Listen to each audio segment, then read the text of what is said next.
मुकुल भी हमारे साथ मौजूद है। मुकुल से जानना चाहेंगे कि कोलकाता मामले पर मुकुल क्या सोचते हैं, या वहाँ रहे भी हैं तो क्या वहाँ की कानून व्यवस्था है, कैसे वहाँ का कानून चलता है, आरोप प्रत्यारोप का दौर जारी है। मुकुल क्या कहेंगे? ये जो केस हुआ है, पहली बात तो बहुत बुरी बात है ये केस, है ना। और उस पे अभी तक प्रशासन कोई हल नहीं ढूंढ पा रहा। अभी वैसे मैंने कुछ दिनों पहले अपने मित्रों को कॉल किया था पूछने के लिए कि उधर की क्या अभी सिनेरियो, क्या सब कुछ कैसे चल रहा है। तो वो बोले कुछ नहीं है, कुछ नहीं हो रहा है यार। बस वो जस्टिस जस्टिस का नारा लगाते हैं। दो दो दिन का या 2-3 महीने का इस सीन रहेगा, फिर वो वापस से एक साइकिल रिपीट होना चालू हो जाएगा। मुकुल देखिए, इसमें सबसे बड़ा सवाल यह है कि प्रदर्शन करने से न्याय नहीं मिल जाएगा। न्याय उस बेटी को कैसे मिलेगा? वही तो मेन मुद्दा है, न्याय मिल नहीं रहा। वही तो मैं बोल रहा हूँ, सरकार कुछ कर नहीं रही है। देखिए, जैसे कल ममता बनर्जी का एक बयान सामने आया कि अगर वहाँ बिहार जलता है, कोलकाता जलता है तो उसके साथ पूरा देश जलेगा। किस राजनीति, किस नजरिए के साथ इस बयान को आप देखते हैं? मुझे लगता नहीं है, वो बस अपना पल्ला झाड़ रही हैं एक तरीके से। वो तो उन वहाँ की सीएम है, चाहती तो वो उसकी होम तत्काल मिनिस्टर कार्रवाई भी हो हैं, सकती।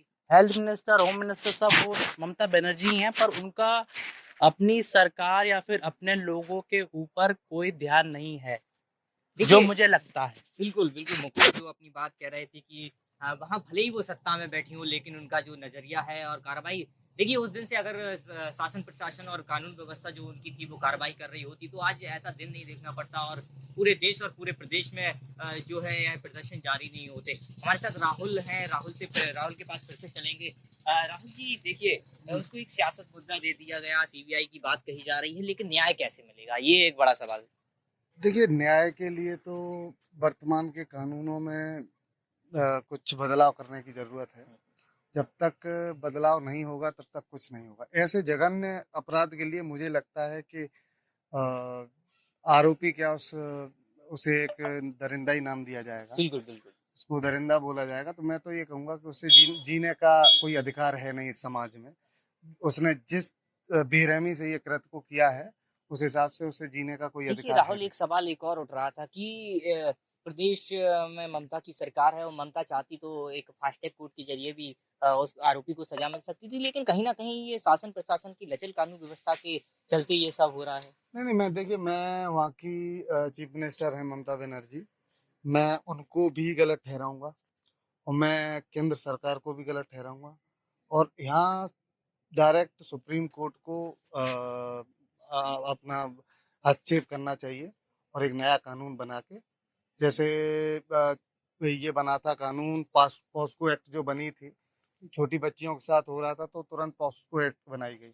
ऐसे जघन्य अपराध के लिए एक नया कानून बनाया जाए जिसमें फांसी का प्रावधान रखा बिल्कुल राहुल, मैं आपके पास आऊँगा। जाए। मेरे इनसे साथ कुछ पलक मौजूद हैं। पलक महिला एक भी हैं। महिला हैं और सबसे बड़ी चीज़ कि कल इस देश की महामहिम जो राष्ट्रपति हैं, उनका बयान सामने आता है कि वो भी इस मामले पर संवेदनाएँ व्यक्त कर रही हैं, लेकिन सवाल यही है कि उस बेटी को न्याय कैसे मिलेगा? पलक पलक से जानेंगे। पलक, क्या कैसे देखती हैं इस पूरे मामले को? जैसे तो मतलब जो अभी उस लड़की के साथ जो दरिंदगी हुई है वो होनी नहीं चाहिए थी, लेकिन अब जब ये हत्याकांड जो है सामने आया है तो मतलब उसकी अच्छे से जांच होनी चाहिए और जो आरोपी हैं उनको फांसी की सजा जरूर देनी चाहिए। पलक, क्यों? इतने दिन बीत गए और जाँच के हवाले तो बहुत दिए गए, लेकिन कुछ मामला निकल कर सामने नहीं आया। ठोस कार्यवाही नहीं हुई, इस वजह से अब जो अपराधी हैं, उनके हौसले बुलंद हो जाते हैं। मामला सीबीआई के हाथों तक पहुँच गया, लेकिन जो सरकार है, उसने क्यों कार्रवाई अभी तक नहीं की? इतनी लचर कानून व्यवस्था क्यों? क्या कहेंगी कानून व्यवस्था के लिए? वैसे तो मैं कहना चाहूंगी कि कानून व्यवस्था को और अच्छा बनाया जाए, जिससे हर लड़की जो है स्वतंत्र होकर आगे तक बढ़ सके। लेकिन अगर ऐसा ही कानून बना रहा तो हमारी लड़कियां आगे नहीं बढ़ सकती, वो पीछे के पीछे ही रह जाएगा। हमारा भारत तो आजाद हो गया, लेकिन लड़कियों को अभी आजादी नहीं मिली है। तो मैं ये चाहूंगी कि हमारा कानून इतना कठोर बने जिससे हर जो है दरिंदे को उसकी दरिंदगी करने से पहले उसका डर सामने आ जाए। जी, बिल्कुल थैंक देखिए पलक हमारे साथ थी, वो पूरी बात हमें उन्होंने बताई कि महिलाओं के लिए कि कानून बनना चाहिए और जिस तरीके से दरिंदगी का मामला सामने आया, पूरे देश में बवाल है, जगह-जगह प्रदर्शन हो रहे हैं। प्रदर्शनकारियों में बीजेपी नेता शामिल थे, उनके ऊपर भी हमला होता है, गोली मारी जाती है उनको। तो काफ़ी चीज़ें जाँच का विषय है, लेकिन सवाल अभी भी यही है कि उस जो दरिंदा है उसको कैसे सज़ा मिलती है, सरकार वहाँ की क्या करती है, वह पल्ला झाड़ रही है कि सीबीआई के पास मामला है। फिलहाल देखने वाली बात होगी कि कैसे उसको लड़की को न्याय मिल सकता है। भारत नामदेव झांसी।